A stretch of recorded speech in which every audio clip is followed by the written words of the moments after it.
உலக செய்திகளையும் அகில இந்திய செய்திகளையும் எல்லோருடைய பார்வைக்கும் கொண்டு சேர்க்கக்கூடிய நியூஸ் போக்கஸ் தமிழ் ஊடகத்துக்கு உங்களுடைய பேராதரவை தர வேண்டும்.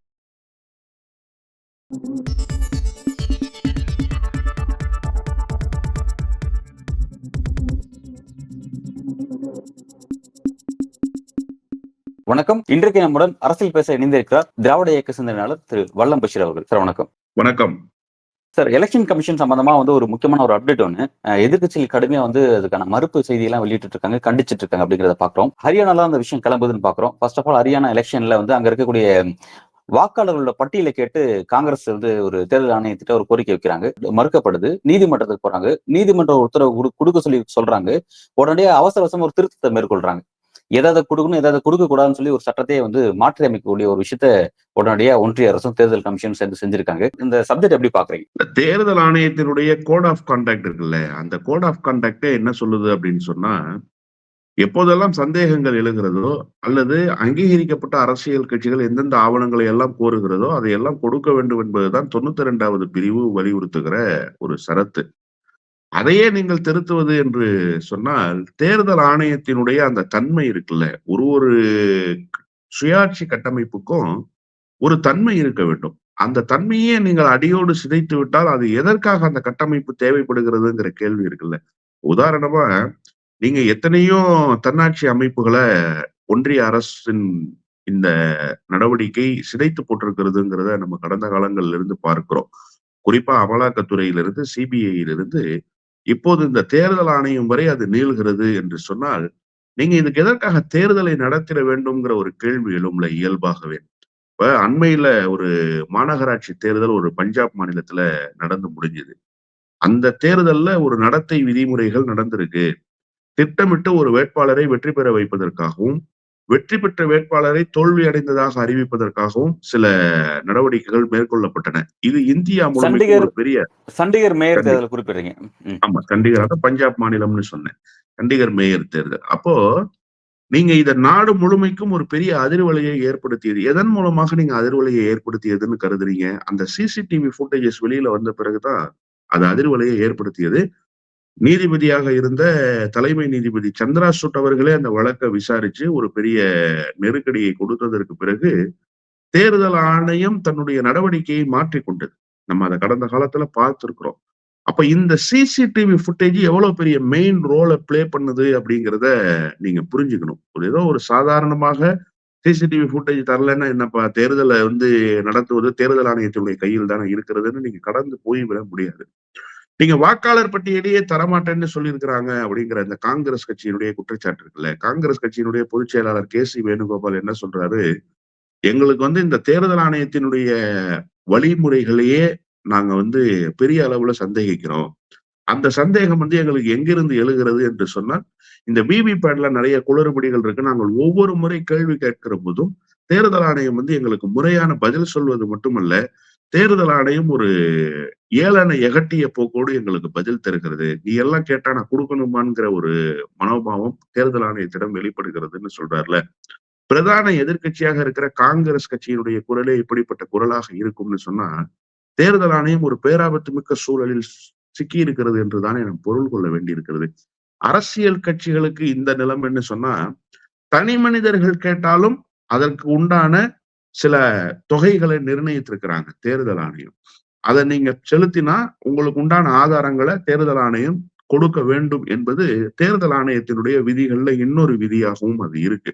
இப்ப தனி மனிதர் ஒருவர் ஒரு வழக்கு தொடுக்கிறாரு. அந்த வழக்குலதான் இப்ப பிரச்சனையே சிக்கிறாங்க இவங்க. காங்கிரஸ் கட்சியினுடைய வழக்கு என்பதை தாண்டி தனி மனிதர் ஒருவர் தொடர்ந்த வழக்குலதான் என்ன சொல்றாங்கன்னா, அரசியல் கட்சிகள் கேட்கலாம், தனி மனிதர்கள் கேட்க முடியாதுன்னு ஒன்றிய அரசின் தரப்புல வாதிடுறாரு வழக்கறிஞர், அரசு தரப்பு வழக்கறிஞர். அப்ப என்ன சொல்லுது நீதிமன்றம், இல்ல தனி மனிதர்கள் அதற்கு உண்டான தொகையை செலுத்தினால் அவர்கள் கேட்கிற ஆதாரங்களை கொடுக்க முடியும், நிச்சயமாக கொடுக்கத்தான் வேண்டும். அதற்கு 6 மாத காலம் கெடுன்னு 6 வார காலம் கெடுன்னு சொல்லி நிர்ணயிக்கிறாங்க. இப்ப இந்த 6 வாரத்துக்குள்ளாக கடந்த வெள்ளிக்கிழமை இவ்வளவு பெரிய நடவடிக்கைகளை நீங்க மேற்கொள்றீங்க அப்படின்னு சொன்னா, நீங்க எதை நீதிபதிகளுக்கு முன்னால் அரசு தரப்பு வழக்கறிஞர் சொன்னாரோ அதை நாங்கள் சட்டமாக்கி விடுவோம் என்பதை போல ஒரு செயல்பாடு இருக்குல்ல. இந்த அதிகாரம் உங்கள் கையில் இருக்கிறது என்பதற்காக நீங்கள் எதை வேண்டுமானாலும் செய்யலாமா? ஏன் இதை நீதிமன்றமே தடுத்து நிறுத்தி இருக்குமே? ஒருவேளை சட்டத்துல இடம் இல்லைன்னு சொன்னா நீதிமன்றம் சட்டத்துக்கு புறம்பாகவா கால அவகாசத்தை கொடுத்து விடுவார்கள்? நிச்சயமாக இல்லை. அப்ப நீதிமன்றத்துக்கு நன்றாகவே தெரியும். சார் இதுல நீங்க வெறுமனே அந்த சிசிடிவி ஃபுட்டேஜ் வாக்காளர் பட்டியல் தரலன்ற பிரச்சனை மட்டும் கிடையாது. தேர்தல் நடத்துற விதிமுறைகள்ல நிறைய அந்த அணுகுமுறைகள், வழிமுறைகள், வழிகாட்டு நெறிமுறைகள் இருக்கும். எப்படின்னு கேட்டீங்கன்னு சொன்னா, 5 மணிக்கு பூத் க்ளோஸ்ன்னு அறிவிக்கிறாங்கன்னு வச்சுக்கங்க. நான் பூத் ஏஜென்ட்டா இருந்து பல தேர்தல்கள்ல பணியாற்றியிருக்கேன். 5 மணிக்கு வாக்குச்சாவடி நிறைவு பெறுகிறது, மூடப்படும்னு சொன்னா, 5 மணிக்கு அந்த பூத்ல இருக்கிற போலிங் ஆபீசர் எழுந்து வந்து வெளியில பார்ப்பாரு. கடைசியா ஒருத்தர் நின்னுட்டு இருப்பாரு. என்ன பண்ணுவாரு, ஒரு துண்டு சீட்ட கிழிச்சு அதுல ஒரு கையெழுத்திட்டு, அந்த துண்டு சீட்ட கடைசியில இருப்பவர்ட்ட குடுத்துருவாரு. அவருதான் கடைசி வாக்காளர். அதற்கு பிறகு யார் வந்தாலும் அவரை வாக்கு செலுத்துவதற்கு அனுமதிப்பதில்லை. காரணம் என்னன்னா, குறிப்பிட்ட நேரத்தோடு இந்த வாக்குப்பதிவு நிறைவு பெறுகிறது என்பதை அறிவிப்பதற்காக. இப்ப யார் அந்த கடைசி வாக்காளர் அப்படின்னு நீங்க தெரிஞ்சுக்கணும். ஒருவேளை உங்களுக்கு அதுல சந்தேகம் வந்துருச்சுன்னா, அந்த கடைசி வாக்காளர் யார் என்பதையும் அந்த வாக்காளர் அடையாள அட்டை எண்ணோடு சொல்லணும்னு தேர்தல் ஆணையம் சொல்லுது. ஆனா அதையும் நாங்க இப்ப தரமாட்டோம் அப்படின்னு சொன்னா, கடைசி போலிங்ல யாரு வந்து வாக்களிச்சாங்க? நிறைய தேர்தல்கள்ல நம்ம பார்த்திருக்கோம். ஏன் தமிழ்நாட்டிலேயே நடந்ததா இல்லையா? சென்னை மாநகராட்சியினுடைய தேர்தலையே ரத்து பண்ணிச்சா இல்லையா? தேர்தல் ஆணையத்தின் மூலமாக நீதிமன்றம் மறு தேர்தல் நடத்தணும்னு சொன்னுச்சா இல்லையா? எதன் பொருட்டு நடத்த சொன்னது? ஒரே கும்பல் நேரடியாக போய் பூத்த ஆக்குபை பண்ணி ஓட்டு போட்டு போயிட்டாங்க வெளியில. இது ஒரு தமிழ்நாட்டிலே நடந்தது சார். தமிழ்நாட்டு மாதிரியான மாநிலங்கள்லயே இப்படி நடக்கும்னு சொன்னா, வட இந்தியாவுலலாம் நீங்க யோசிச்சு பாருங்க. கடைசி நேரத்துல வாக்குச்சாவடி மையங்களை கைப்பற்றி வாக்களிப்பவர்கள் வந்து அதிகரிச்சுட்டாங்க அப்படின்னு சொன்னா, நீங்க எப்படி அத கட்டுப்படுத்தி இருக்கிறீங்க? எப்படி அது மக்களுக்கு தெரியப்படுத்துவீங்க? தேர்தல் ஆணையம் எப்படி வெளிப்படைத்தன்மையோடு இருக்கிறதுங்கிறதெல்லாம் நீங்க ஆதாரங்களை கேட்கிறபோது, சிசிடிவி ஃபுட்டேஜஸ் கேட்கிறபோது கொடுத்தா தானே சார் தெரிய வரும். ஏன் அத கொடுக்க மாட்டேன்னு சொல்றது எந்த வகையில நியாயமாக இருக்கும்? எனவே தேர்தல் ஆணையம் இந்த விவகாரத்திலாவது தன்னுடைய சுயத்தன்மையை பாதுகாத்துக் கொள்ளணுங்கிற ஒரு நிலைக்கு வரணும். அதற்குன்னு ஒரு கட்டமைப்பு இருக்கு. தேர்தல் ஆணையம் நீதித்துறைக்கு இணையான அதுதான் மல்லிகார்ஜுன கார்கே தன்னுடைய எக்ஸ் தள பதிவுல சொல்றாரு. என்ன சொல்றாருன்னா, நீதித்துறைக்கு இருக்கக்கூடிய மாண்புகள் அனைத்தும் தேர்தல் ஆணையத்துக்கு இருக்கு. ஆனா தேர்தல் ஆணையம் இந்த அளவுக்கு மோசமான ஒரு அணுகுமுறையை கையில் எடுக்கிறது. தேர்தல் ஆணையம் கைகட்டி வாய்ப்புத்தி இருக்கிறதுங்கிற அவருடைய அந்த குற்றச்சாட்டு இருக்குல்ல. நீங்க அத ஒரு வெறும் குற்றச்சாட்டு என்ற இடது கையால் தள்ளிவிட்டு போய்விட முடியாது. ஒரு பிரதான எதிர்க்கட்சியினுடைய தலைவர் இந்த ஜனநாயகத்துக்கே ஒரு பேராபத்து வந்திருப்பதை சுட்டிக்காட்டுகிறார். அதிலும் தேர்தல் ஆணையத்துக்கே ஒரு பேராபத்து வந்துருச்சுங்கிறத சுட்டிக்காட்டுறார். நீங்க இதை இப்படியே விட்டீங்கன்னா, இந்த டிக்டேட்டர்ஷிப் இருக்குல்ல, இது எதுல போய் முடியும்னா அதிபர் தேர்தல்ல போய் முடியும். அப்ப இந்தியாவினுடைய ஜனநாயகம் என்பது எத்தகைய தன்மை கொண்டது? அதனுடைய திசைவழி போக்கு எத்தகையது? இதையெல்லாம் நீங்க ஒட்டுமொத்தமாக மடைமாற்றுகிற வேலையை அல்லவா செய்கிறீர்கள். நீங்க கடைசியில என்ன பண்ணுவீங்க? இந்த ஒரே வாக்கு வாங்கிடுவாங்க. 5700 வாக்கு ஒரு வேட்பாளர், இன்னொரு வேட்பாளர் 5700 வாக்கு வாங்கிட்டா, சில இடங்கள்ல என்ன பண்ணுவாங்க, குலுக்கு சீட்டு முறையில பேர் எழுதி போட்டு, உதாரணமாக அன்பழகன், வல்லம் பஷீர்ன்னு எழுதி போடுவாங்க. ஏன்னா 2 பேருமே ஒரே ஓட்டு வாங்கியிருப்பாங்க. யார் அந்த சீட் பிக் பண்ணும்போது அவருடைய பேர் வருதோ, அவர்தான் வெற்றி பெற்றதாக அறிவிக்கப்படும். இது வந்து குலுக்கல் முறை வெற்றின்னு நிறைய எங்க ஊர் பேரூராட்சிகள்ல நிறைய நேரங்கள்ல இதே மாதிரி ஒரே வாக்கு வாங்கியவர்களுக்கு குலுக்கு சீட்டு முறையில பெயர்கள் தேர்ந்தெடுக்கப்பட்டதை நானே அருகில் இருந்து நடத்தி இருக்கேன்னு வச்சுக்கோங்களேன். அப்ப அந்த மாதிரி நீங்க வந்து மோடியா ராகுல் காந்தியான குலுக்கு சீட்டு போட்டு எடுக்கிற நிலைமைக்கு இன்னைக்கு வந்திருக்குது தேர்தல் ஆணையம். இப்ப அடுத்த கட்டம் அதை நோக்கி தான் எதற்காக அப்புறம் ஓட்டுப்பதிவு, எதற்காக விவிபேடு. இன்னொன்று, ஒவ்வொரு முறையும் சந்தேகங்கள் எழுதல சார். நான் வந்து அந்த சந்தேகத்துல காங்கிரஸ் கட்சியை உண்மையிலேயே வன்மையா கண்டிக்கிறேன். கடந்த காலங்கள்லயே கூட நம்ம நியூஸ் போக்கஸ் தமிழ் வாயிலாகவே நான் காங்கிரஸ் கட்சியினுடைய தோல்வி முகத்தில் இருக்கிற போது விவிபேடு குறித்து நீங்க பேசுறீங்க, இவிஎம் குறித்து நீங்கள் குறை சொல்கிறீர்கள், வெற்றி பெறுகிற போது நீங்கள் பேசுவதில்லைங்கிற கருத்தை நான் முன் வச்சிருக்கேன். நான் அதை ஏற்கல. ஆனா இதுவரைக்கும் ஆக்கப்பூர்வமான எந்த பதிலையாவது தேர்தல் ஆணையம் சொல்லியிருக்கான்னு யோசிச்சு பார்க்கணும்ல. மறுபுறத்தில் காங்கிரஸ் கட்சியினுடைய குற்றச்சாட்டை விடுங்க சார். குற்றச்சாட்டு சரி தவறுங்கிற இடத்துக்கே நாம போக வேணாம். ஆனா ஒரு குற்றச்சாட்டை பிரதான கட்சிகள் சொல்றாங்க. இப்ப இந்த தேர்தல்கள்ல ஜம்மு காஷ்மீர், அதே போல இப்ப நடந்து முடிந்த மகாராஷ்டிரா தேர்தல், ஹரியானா தேர்தல், இந்த 3 தேர்தல்கள்லயும் ஒரு சேர நடந்த ஒரு சம்பவம் இருக்குல்ல. 90% சார்ஜ் இருக்கக்கூடிய மிஷின்ல பாஜக ஜெயிக்குது. 90% குறைவான சார்ஜஸ் இருக்கக்கூடிய மிஷின்ல ஒரு இடத்துல கூட பாஜக ஜெயிக்கலன்ற அந்த குற்றச்சாட்டு இருக்குல்ல. இப்ப இந்த குற்றச்சாட்டை காங்கிரஸ் கட்சி வலுவா வைக்கிறாங்கல்ல, இதற்கு போதுமான தீர்வை கொடுத்ததா தேர்தல் ஆணையம்னு கேட்டா, தேர்தல் ஆணையம் வாய் திறக்கவே இல்ல. போதுமான நீங்க தீர்வ கூட தர வேணாம் சார். குறைந்தபட்சம் கண் துடைப்புக்காகவாது, இல்ல சார் இப்படித்தான் நாங்க நடத்தி இருக்கிறோங்கிற ஏதாவது ஒரு பதிலையாவது முறையாக தேர்தல் ஆணையம் சொன்னதான்னா சொல்லல. அப்ப சந்தேகம் இந்த நாட்டு மக்களுக்கு காங்கிரஸ் கட்சியின் வாயிலாக எழும் தானே. அந்த சந்தேகத்தை தீர்த்துக் கொள்வதற்கு அவர்கள் நீதிமன்றத்தை நாடுகிற போது, நீதிமன்றம் ஒரு அவகாசத்தை கொடுத்தால், அந்த அவகாசத்திலேயே நீங்க ஒரு சட்ட திருத்தத்தை கொண்டு வந்துருவீங்கன்னா, அப்ப அயோக்கியத்தனத்தினுடைய மொத்த வடிவமாக இந்த அரசு மாறி போயிருக்கிறதுன்னு தானே இந்த நாட்டு மக்கள் உணர்வார்கள். இப்ப தேர்தல் ஆணையம் முழுமையாக நம்பிக்கை இழந்து, நிராயுதபாணியாக நின்று கொண்டிருக்கிறது. தேர்தல் ஆணையத்தின் மீதான நம்பிக்கை கிஞ்சித்தும் நாட்டு மக்களுக்கு இனிமேல் எழாது. தேர்தல் நியாயமான முறையில் நடைபெறும் என்கிற நம்பிக்கையும் நாட்டு மக்களுக்கு பொய்த்து போனா, ரொம்ப சொல்றதுக்கே சங்கடமா தான் இருக்கு. தேர்தலை புறக்கணிக்கிற ஒரு சூழல் இருக்குல்ல. இது எப்படி ஆகும்னு கேட்டீங்கன்னா, கடந்த காலத்துல மாவோயிஸ்டுகளும், நக்சல்பாரிகளும் எதை நோக்கி நகர்ந்தார்களோ, அதை நோக்கி மக்களை நகர்த்துகிற வேலையை ஒரு அரசே செய்கிறது என்றுதான் நாம் பொருள் கொள்ள வேண்டியிருக்கிறது. ஒரு சீரியஸான ஒரு விஷயத்தை நோக்கி நகரும் அப்படிங்கிற மாதிரி நீங்க சொல்லியிருக்கீங்க. அது கேட்கவே ரொம்ப ஆச்சரியமா இருக்கு அப்படிங்கிறத பார்க்குறோம். அது போன்ற விஷயத்துல இருந்து தான் வந்து எல்லாமே விலகி எல்லாமே தேர்தல் பாதையை நோக்கி பயணிப்போம் அப்படிங்கிற மாதிரியான ஒரு அரசியல் வந்துட்டு இருக்கு. ஆனா அதை திரும்ப அதை பின் நோக்கி கொண்டு போயிடும் அப்படிங்கிற மாதிரி நீங்க சொல்றீங்க. ஓகே, இப்ப என்னுடைய அடுத்த கேள்வி என்ன அப்படின்னா, அதாவது இப்ப ஒரே நேரத்தில் தேர்தல், அதாவது ஒரே நாடு ஒரே தேர்தல் அப்படிங்கிற ஒரு விஷயம் வந்து டிபேட்டபிளா ஒரு விஷயமா இருக்கு. அதுவுமே தேர்தல் ஆணையத்தை சம்பந்தப்பட்ட ஒரு சப்ஜெக்ட்னு பாக்குறோம். இப்ப எல்லா விஷயமும் இறுதியில தேர்தல் ஆணையம் தான் முடிவு பண்ணக்கூடியதுன்ற ஒரு இடத்துல இருக்கும் பொழுது, திரும்ப திரும்ப தேர்தல் ஆணையத்தின் மீதான ஏதாவது ஒரு குற்றச்சாட்டு, வியூஎம் பேர்ல இருக்க பிரச்சனை, இல்ல இவிஎம்ல பிரச்சனை, குறிப்பா மகாராஷ்டிரால அந்த மார்ஷல்ன்ற சட்டமன்ற தொகுதிக்குள்ள நடந்த ஒரு விஷயம். சரத்பவாருடைய என்சிபி கேண்டிடேட் அங்க ஜெயிச்சிருப்பாரு. அந்த ஒரு கிராமமே வந்து என்ன பண்ணாங்க, நாங்க வந்து பாஜக எதிரா ஓட்டு போட்டோம், எங்க ஓட்டு எல்லாமே பாஜக ஆதரவா போயிருக்குன்னு சொல்லிட்டு அந்த மக்களே வந்து எலெக்ஷன் நடத்துறோம்னு சொல்லி கிளம்புனாங்க. இந்திய வரலாற்றிலே ஒரு ஃபர்ஸ்ட் இன்சிடென்ட் அப்படி நடக்குதுன்னு பாக்குறோம். ரொம்ப சீரியஸான டைமென்ஷன்ஸ்ல நடக்குது நம்ம புரிஞ்சுக்க முடியுது. ஆனா மக்கள்கிட்ட வந்து மக்கள் எல்லாரையும் தேர்தல் நோக்கி கொண்டு வரணும், வாக்கு அளிக்க வைக்கணும் அப்படின்ற இடத்துக்கு கொண்டு வரணும் பாஜக விருப்பப்படுறாங்க. ஏன்னா நக்சல் பார்கள் மாவோஸ்ட்ல இருக்கக்கூடிய சத்தீஸ்கர் போன்ற பகுதியெல்லாம் வந்து அமித்ஷா வந்து என்ன மாதிரியான ஒரு டாக்டிக்ஸ் ஹேண்டில் பண்றாரு, அதை எப்படி வந்து அடக்குறாரு அப்படிங்கறத நம்ம பாக்குறோம். அப்படி இருக்கும் பொழுது தேர்தல் மீதான முழு நம்பிக்கை மக்கள்கிட்ட வரும்பொழுதுதான் வந்து அந்த கிராமத்துல இருக்கிற மக்களும் வந்து வெளிப்படையான இந்த ஜனநாயகத்தை பங்கெடுப்பாங்க. ஆனா இது போன்ற பிரச்சனை திரும்ப திரும்ப ஏதாவது ஒரு வகையில ஒரு பிரச்சனை இருந்துட்டே இருக்கும்போது இது எப்படி பாஜக உண்மையிலே ஹேண்டில் பண்ணாம பாக்குறீங்க? அதாவது சந்தேகத்தை இன்னும் வலுப்படுத்துற ஒரு இடத்துக்கு அவங்க நகர்த்தி கொண்டு போறாங்க அப்படின்னா, அப்ப இந்த பிரச்சனையை மக்கள் எப்படி ஹேண்டில் பண்ணணும், எதிர்க்கட்சி எப்படி ஹேண்டில் பண்ணணும் நீங்க பாக்குறீங்க? நீங்க சொன்னத அவங்க வேற மாதிரி மேனிபுலேட் பண்ணியிருக்காங்கங்கிறதையும் கவனத்துல கொள்ள வேண்டியிருக்கு. இப்ப ஒன்றிய அரசு தரப்புல ஒரு விளக்கம் குடுக்குறாங்க. அந்த விளக்கத்தையே நான் சொல்லிடுறேனே. என்ன சொல்றாங்கன்னா, நீங்க சொன்ன செய்தியவே கோட் பண்ண மாதிரி வேற ஒரு செய்திய ஒன்றிய அரசு சொல்லுது. ஏன் சிசிடிவி ஃபுட்டேஜ் குடுக்க மாட்டீங்கங்கிற கேள்விக்கு என்ன சொல்றாங்கன்னா, ஆர்டிபிஷியல் இன்டெலிஜென்ஸ் மூலமா யார் யாரெல்லாம் ஓட்டு போட்டாங்க அப்படின்னு சிசிடிவி ஃபுட்டேஜஸ்ல பார்க்க முடியும்.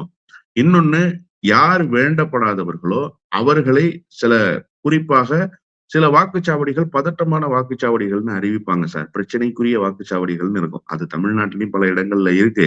அதே மாதிரி வட மாநிலங்கள்லயும் பல இடங்கள்ல இருக்கும். அது கொஞ்சம் சென்சேஷனலான பூத்துன்னு சொல்லுவாங்க. சென்சேஷனால போலிங் சென்டர்ன்னு சொல்லுவாங்க. அந்த சென்சேஷனல் சென்டர்ஸ்ல யார் யார் வாக்களித்தார்கள் என்று சொல்லி ஆன்டி சோசியல் எலமெண்ட்ஸ் வந்து இந்த சிசிடிவி ஃபுட்டேஜஸ் மூலமா பார்த்தாங்கன்னா, அவங்களுடைய உயிருக்கே அச்சுறுத்தல் இருக்கு. அவங்களுடைய உயிருக்கே ஆபத்து இருக்கு. அதனாலதான் நாங்க வந்து இந்த சிசிடிவி ஃபுட்டேஜஸ் தரமாட்டேங்கிறோம்னு இந்த சம்பவத்த அவங்க நியாயப்படுத்துறாங்க. நீங்க சொன்ன செய்தியோடு ஒப்பிட்டு பாருங்களேன். அப்ப அவங்க என்ன சொல்ல வர்றாங்க அப்படின்னு சொன்னா, இப்ப என்னுடைய முகம் அந்த சிசிடிவி ஃபுட்டேஜ்ல பதிவாகி இருக்கு. இப்ப நான் வாக்கு செலுத்தல அப்படின்னா, ஆர்டிபிஷியல் இன்டெலிஜென்ஸ் டெக்னாலஜி மூலமாக அந்த ஏஐ டெக்னாலஜி மூலமாக என்னுடைய முகத்தை அந்த சிசிடிவி ஃபுட்டேஜ்ல பதிய வைக்க முடியும்ன்றாங்க. நான் என்ன கேட்கிறேன், இதெல்லாம் சிந்தனைக்கு எட்டாத, சிந்தனைக்கு அப்பாற்பட்ட செய்திகளாக நீங்க பேச வேண்டிய செய்தி இருக்கு. நீங்க என்ன செய்யணும் அப்படின்னு கேட்டா, இந்த சிசிடிவி ஃபுட்டேஜை ஏன் தர மாட்டேன்றீங்க? கேட்பவரினுடைய கோரிக்கை என்பது உங்களுக்கு நிறைவா கிடைச்சிரும்ல. சும்மாவா ஒருத்தர் கேட்பாரு? இப்ப ஒண்ணும் வேணாம். சின்ன உதாரணத்த நான் சொல்றேனே. நீங்க மராட்டிய மாநிலத்துல நடந்த ஒரு செய்திய சொல்றீங்க. தமிழ்நாட்டிலேயே திருவள்ளூர் தொகுதியில என்ன சார் நடந்தது? சசிகாந்த் செந்தில் வெற்றி பெறுறார் சார். அவரை எதிர்த்து போட்டியிட்ட தேமுதிகவினுடைய வேட்பாளர். நீங்க போலான ஓட்ட காணோம்னாங்க. தமிழ்நாட்டுல சொன்னாங்களா இல்லையா? போலான ஓட்ட காணோம்னாங்க. ஒருவேள அவர்தான் தமிழ்நாட்டுல அதிக ஓட்டு வாங்கி, அதிக ஓட்டு வித்தியாசத்துல ஜெயிச்ச நாடாளுமன்ற உறுப்பினர். ஏறக்குறைய 3 4 லட்சத்தலாம் தாண்டிட்டாருன்னு நெனைக்கிறேன். அப்போ ஒரு 20,000 25,000 ஓட்டு காணும்னு சொன்னாங்க. ஒருவேள 5,000 ஓட்டு 6,000 ஓட்டுல வெற்றி தோல்வி முடிவா இருந்ததுன்னா, அப்படியும் முடிவு ஆயிருக்குத்தானே நாடாளுமன்ற தேர்தல்கள்ல. அதாவது அப்ப நீங்க அந்த விருதுநகர்ல வந்து அந்த விஜய் அதாவது மாணிக் தாகூர் ஜெயிச்சு வந்து 4500 வாக்கு வித்தியாசம் ஜெயிச்சாரு. ஆமா.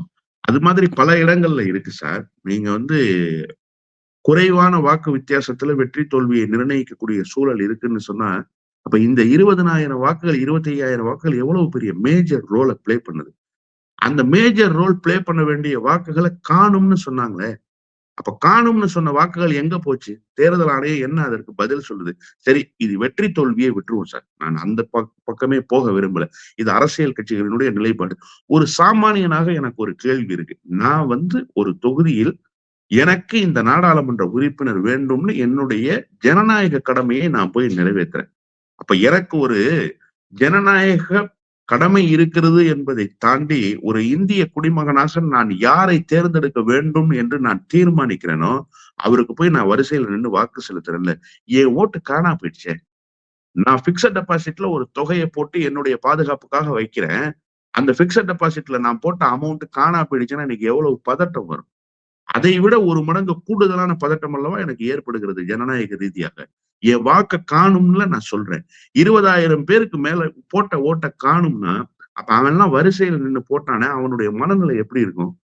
அந்த பொதுமக்கள் அடுத்த முறை ஏன் ஓட்டு போடணும்னு நினைப்பாங்களா? ஓட்டு போட வர்றது ஒண்ணும் சாதாரண விஷயம் கிடையாது சார். அரசியல் கட்சிகளுக்கு வேண்டுமானால் அது ஒரு திருவிழாவாக இருக்கலாம். நீங்க பொதுமக்கள் பார்வையில பாருங்களேன். அவர்களுடைய அன்றாட பணிகளை விட்டுவிட்டு, காலையில வந்து கியூல நின்னு அதற்காக மெனக்கெடல் இருக்கு. பூத்துக்கும் வீட்டுக்கும் தூரமா இருக்கும். மெனக்கெட்டு நடந்து வருவாங்க. எத்தன பேர் ஆட்டோல வந்துர முடியும்னு நினைக்கிறீங்க? எத்தன பேர் கார்ல, பைக்ல வந்துர முடியும்னு நினைக்கிறீங்க? நடந்து வருபவர்கள் இருக்கிறார்கள். வந்து வாக்களிக்கிறது இருக்குல்ல, அதற்காக அவர்கள் மேற்கொள்கிற சிரமம் இருக்குல்ல. நேரடியாக பலனை அனுபவிக்கலன்ற பொது புத்தி ஒண்ணு இருக்கு சார். யார் எம்பியா இருந்தான்னா, யார் எம்எல்ஏவா இருந்தான்னா, யார் முதலமைச்சரா இருந்தானா, நமக்கு என்ன கிடைக்குதுன்ற ஒரு புது புத்தி. இதையெல்லாம் கடந்து தானே ஒரு ஜனநாயக கடமை ஆற்றணும்னு வர்றான். அப்ப அடுத்த முறை அவனுடைய மனநிலை எப்படியாக இருக்கும்? ஆமாங்க. நான் போட்டா ஓட்ட காணும்பாங்க. இது எதுக்கு நான் போய் ஓட்டு போட்டுக்கிட்டுன்ற மனநிலை ஒண்ணு வரும்ல. அப்ப தேர்தல் புறக்கணிப்பை நோக்கி அவர்களை நகர்த்துகிற வேலைய தேர்தல் ஆணையம் செய்யக்கூடாதுல்ல சார். தேர்தல் ஆணையம் நீங்க தேர்தல் நேரங்கள்ல பாருங்களேன். பள்ளியில் இருக்கக்கூடிய என்சிசி மாணவர்கள், ஸ்கவுட் மாணவர்கள், அதே மாரி கல்லூரியில் இருக்கக்கூடிய என்எஸ்எஸ் மாணவர்கள், இவர்களை எல்லாம் வைத்து ஒரு விழிப்புணர்வு ஏற்படுத்துவாங்க. ஓட்டு போட வாங்க, ஓட்டு போட வாங்கன்னு பெரிய கேம்பெயின்ஸ் எல்லாம் நடக்கும். பல்வேறு தொண்டு நிறுவனங்கள் அதுல பங்கேற்பாங்க. அது இல்லாம தேர்தல் ஆணையம் என்ன செய்யும்னா, இப்ப டிஜிட்டல் மீடியா வந்த பிறகு டிவியில, சேனல்கள்ல, சோசியல் மீடியால வாக்களிப்பது உங்கள் கடமை. செய்தி வெளியீடு, இந்திய தேர்தல் ஆணையம் அப்படின்னு அப்போ நீங்க மக்கள வாக்களிக்க வேண்டி விழிப்புணர்வை ஏற்படுத்துகிற வேலையை ஒரு பக்கம் செய்துட்டு, மறைமுகமா மக்கள் வாக்குச்சாவடி மையங்களுக்கு வராத அளவுக்கான வேலைகளையும் செய்றீங்க அப்படின்னு சொன்னா, இரட்டை வேடம் போடுதா தேர்தல் ஆணையம்ங்கிற ஒரு கேள்வி வந்துருதுல்ல.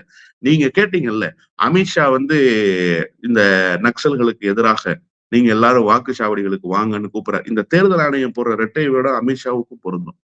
நீங்க எப்படி அந்த ஆர்டிபிஷியல் இன்டெலிஜென்ஸ் உடைய செய்தியை சொல்லி காஷ்மீர்ல வந்து இந்த மாதிரி பதட்டமான வாக்குச்சாவடிகள் எல்லாம் கண்டறியப்பட்டிருக்கு. அதில் தனி மனிதர்களுக்கே அச்சுறுத்தல். ஏன் சார் இப்ப நீங்க என்ன சொல்ல வர்றீங்க? உங்களுடைய கான்செப்ட் எங்களுக்கு புரியல. ஓட்டு போட வந்தா தனி மனிதனுடைய உயிருக்கு அச்சுறுத்தல் இருக்கும்னு சொல்வதன் மூலமாக நீ ஓட்டு போட வராதேங்கிற ஒரு மறைமுக மிரட்டலை தானே நீங்க விடுக்கிறீங்க. இந்த செய்தி நாடு முழுக்க போய் சேராதா சார்? ஒன்றிய அரசு இப்படி சொல்லி இருக்குங்கிற செய்தி நாடு முழுக்க போய் சேர்ந்தா என்ன நினைப்பான்? ஆஹா, நம்ம போய் ஓட்டு போட்டா நமக்கு எதிராக இருக்கிறவன் நம்மள சிசிடிவில இன்றைக்கும் பல பேர் என்ன தெரியுமா மிரட்டி உள்ளாட்சிகள்ல, ஊராட்சிகள்ல, தேர்தல்ல கேட்கறாங்க. நீ யாருக்கு ஓட்டு போட்டேன்னு எனக்கு தெரிஞ்சு போயிடும். பல பேர் வட்டிக்கு காசு கொடுக்குறவங்க தேர்தல்ல நிப்பாங்க சார். நான் பார்த்திருக்கிறேன் நிறைய அணுகுமுறைகளை கிராமப்புறங்கள்ல. யாருக்கு ஓட்டு போட்டேன்னு எனக்கு தெரியும். நீ எனக்கு மட்டும் ஓட்டு போடல, நான் குடுத்த காச நீ 2 மடங்கா மறுநாள் திருப்பி கேட்கிற மாதிரி நிலைமை வந்துரும். உன் பத்திரத்தெல்லாம் கொண்டு போய் அடமானத்துல வச்சிருவேன்னு சொல்லி மிரட்டி வாக்கு கேட்க. அப்ப மக்கள் என்ன நினைச்சு அப்பாவி மக்கள், அந்த பாமர மக்கள் நினைப்பாங்கன்னா, உண்மையிலேயே ஓட்டு போடுறது பிரசிடென்ட் ஐயாவுக்கு தெரிஞ்சிரும் போல் இருக்கு. அப்படிங்கிற ஒரு மனநிலை இப்பவும் இருக்குல்ல. இந்த மனநிலையை நாடு முழுவதும் ஒரு அரசே ஏற்படுத்துகிற போக்கு இருக்குல்ல. இது எவ்வளவு பெரிய பேராபத்து மிக்க போக்குங்கிறத நீங்க கவனத்தில் கொண்டு பார்த்தா, இந்த அரசு தேர்தல் ஆணையத்தை எவ்வளவு மோசமான இடத்துக்கு நகர்த்தி செல்கிறது. தேர்தல் அணுகுமுறையை எவ்வளவு மோசமான இடத்துக்கு நகர்த்தி செல்கிறது. நம்ம என்ன பண்றோம்? ஊரு முழுக்க போய் பெருமை பேசுறோம். இந்தியா வந்து ஜனநாயக திருவிழாவை நடத்துறதுன்னு சொல்றோம். வேற எந்த ஊர்லயும் இப்படி ஒரு வார்த்தை பயன்பாட்டிலேயே இல்ல. நான் பல இடங்கள்ல சொல்றதுதான். தேர்தலை ஜனநாயக திருவிழா. It's a festival sir. அது வந்து டெமோக்ராட்டிக் ஃபெஸ்டிவல். அப்போ அந்த ஃபெஸ்டிவலை என்ஜாய் பண்ற ஒரு மனநிலையில் இருக்கக்கூடிய மக்களை நீங்க அச்சுறுத்துகிற இடத்துக்கு ஒரு அரசை கொண்டு வந்து நிறுத்துகிறது என்று சொன்னால், தேர்தல் ஆணையத்தையும் தேர்தலையும் கொச்சைப்படுத்துகிற வேலையை இந்த அரசு முழுமையாக செய்து முடித்து விட்டது என்றுதான் நாம் பொருள் கொள்ள வேண்டும். இந்த விஷயத்துல என்னோட ஃபைனல் கொஸ்டின் அப்படிங்கிறது, ஒரு சீரியஸான ஒரு பிரச்சனையா வந்து எலெக்ஷன் கமிஷன் விவகாரம் நகருது. எதிர்கட்சிகள் உடனடியா என்ன செய்யணும்? ஏன்னா அது வந்து ஆளும் கட்சி கொண்டு வரக்கூடிய ஒரு சட்ட திருத்தமா இருக்கு. இமீடியட்டா எதிர்கட்சிகள் என்ன செய்யணும்ன்ற ஒரு கேள்வி இருக்கு. அதை பத்தி உங்களோட கருத்து? இல்ல, நாடாளுமன்றத்தில் எதிர்கட்சிகள் எதிர்வினை ஆற்றியது என்பது சரி. ஆனா மக்களிடத்துல இந்நேரம் வந்து எதிர்கட்சிகள் வந்து சேர்ந்திருக்கணும் இந்த பிரச்சனையை. வெள்ளிக்கிழமை நடந்து முடிஞ்சது சார். இன்னைக்கு செவ்வாய்க்கிழமை ஆயிடுச்சு. கிட்டத்தட்ட 4 நாட்கள். இந்த 4 நாட்கள் மக்களுடைய கவனத்துக்கு எந்த அளவுக்கு இந்த பிரச்சனையை எதிர்கட்சி எடுத்து சென்றது என்கிற கேள்வி இருக்குல்ல. நான் வந்து உடனே எதிர்கட்சிகள்னா நீங்க வந்து இருக்கிற எல்லா எதிர்கட்சிகளையும் கணக்கில் கொள்ளக்கூடாது. ஏன்னா திமுக நினைச்சா தமிழ்நாட்டுல செய்யலாம். ஆந்திராவுல போய் செய்ய முடியுமா? அதே மாதிரி திரிணாமுல் காங்கிரஸ் நினைச்சதுன்னாக்க மேற்கு வங்கத்துல செய்யலாம். அது போய் பீகார்ல செய்ய முடியுமா? அப்போ நீங்க வந்து நேஷனல் வைடு பார்ட்டின்னு பெருமை பேசிக் கொள்கிற காங்கிரஸ் இருக்குல்ல, காங்கிரஸ் கட்சி என்ன செய்தது இந்த 4 நாட்களான்றது இருக்கு. இந்த செய்திய வெளி உலகத்துக்கு எடுத்து வந்தீங்களா? இப்படி ஒரு செய்தியின் மூலமாக இந்த நாட்டினுடைய ஜனநாயகத்தன்மைக்கு ஒரு பேராபத்து எழுந்திருக்குங்கிறத மக்களிடத்துல எடுத்துட்டு வந்தீங்களா? அதை செய்வதற்கு காங்கிரஸ் கட்சி தவறிவிட்டதுன்னு தான் நான் சொல்லுவேன். காங்கிரஸ் கட்சியை குற்றம் சாட்டுவதன் மூலமாக எனக்கு எந்த விதமான சங்கடமும் இல்லை. ஏன் என்று சொன்னா காங்கிரஸ் காங்கிரஸ் மட்டும் விட்டுற முடியுமா? ஒரு பெரிய கூட்டணி இருக்கு. நான் தான் தெளிவா சொல்றேனே, திமுக நினைச்சா தமிழ்நாட்டுல தான் சார் செய்ய முடியும். பீகார்ல போய் உத்தரப்பிரதேசத்துல போய் செய்ய முடியாது. திரிணாமுல் காங்கிரஸ் நினைச்சா எங்க செய்ய முடியும்? மேற்கு வங்கத்துல மட்டும்தான் செய்ய முடியும். அவங்க போய் உத்தரப்பிரதேசத்திலையும் மத்திய பிரதேசத்திலையும் செய்ய முடியுமா? அப்போ மாநில கட்சிகள் அவர்களுடைய பொறுப்புணர்ந்து அந்த வேலைகளை அவர்கள் செய்வார்கள். காங்கிரஸ் கட்சி தானே நேஷனல் வைடு. இப்ப நீங்க என்ன சொல்றீங்க? ராகுலுடைய முகம்தான் பெரியது கூட்டணியில. எங்க கட்சி தான் பெரிய பிம்பமுடைய கட்சி. எங்க கட்சி தான் ஜனநாயக கட்டமைப்பு வைத்திருக்கிற கட்சி. எங்க கட்சி தான் காஷ்மீரில இருந்து கன்னியாகுமரி வரைக்கும் இயக்கம் நடத்துகிற கட்சின்னு நீங்க சொல்றீங்க. உண்மைதான் சார். அதுல ஒண்ணு மாற்று கருத்தே இல்லை. காங்கிரஸ் என்பது பாஜகவுக்கு மாற்றான ஒரு கட்டமைப்பு தான். அதே நேரத்தில் காங்கிரஸ் கட்சி கொஞ்சம் கொஞ்சமாக பலமிழந்து வருகிறது என்பதையும் நாம் ஏற்கத்தான் வேணும். அப்ப காங்கிரஸ் கட்சி என்ன செய்திருக்குங்கிறது இருக்குல்ல. ஏன் இதை 4 நாட்களாக காங்கிரஸ் கட்சி இதை செய்யலன்ற கேள்வி இருக்குல்ல. இப்ப ஜனநாயகத்துக்கே பேராபத்து வந்துச்சு சார். நீங்க எக்ஸ் தளத்துல எத்தனை பேர் மல்லிகார்ஜுன கார்கே சொல்லி இருக்க செய்தியை பார்த்திருப்பாங்கன்னு நினைக்கிறீங்க? சமூக வலைதளத்தை பயன்படுத்தாத எத்தனை லட்சம் கோடிக்கணக்கானவர்கள் இந்தியாவுக்குள் இருக்கிறார்கள்ங்கிறத மல்லிகார்ஜுன கார்கே போன்றவர்கள் உணர வேண்டாமா? கே.சி. வேணுகோபால் சொல்லி இருக்கிற அந்த கோர்ட் ஸ்டேட்மெண்ட்டினுடைய தகவல் இருக்குல்ல, இது எத்தனை பேருக்கு போய் சேர்ந்திருக்குதுன்னு நினைக்கிறீங்க? அப்போ நீங்க ஒரு ஜனநாயக கட்டமைப்பை கையில் வைத்துக்கொண்டு அதை முழுமையாக பயன்படுத்தி இந்த நாட்டு மக்களுக்கு இந்நேரம் ஒரு புரட்சிக்கான விதை விதைக்கப்பட்டிருக்கணும் சார். இந்த நாட்டினுடைய தேர்தல் என்பது எத்தகைய முக்கியத்துவம் வாய்ந்தது. இந்த நாட்டையே சிதைத்து போடுகிற, இந்த நாட்டையே பாழ்படுத்தி போடுகிற ஒரு வேலைக்கு தேர்தல் ஆணையத்தை தள்ளியது மட்டுமல்லாமல் அடுத்த கட்டத்தை நோக்கி ஒன்றிய அரசு நகருகிற போது மக்கள் புரட்சியோடு வீதிக்கு வந்திருக்க வேண்டாமா? அதற்கான விதையை காங்கிரஸ் கட்சி விதைத்திருக்க வேண்டாமா? எனவே காங்கிரஸ் கட்சி இந்த விவகாரத்தில் ஒரு பின்னடைவை சந்தித்திருக்கிறது என்றுதான் நான் சொல்வேன். நல்லது சார். ஒரு நீண்ட உரையாடல். உங்களோட கருத்துக்கும் வருகைக்கும் நன்றி. நன்றி.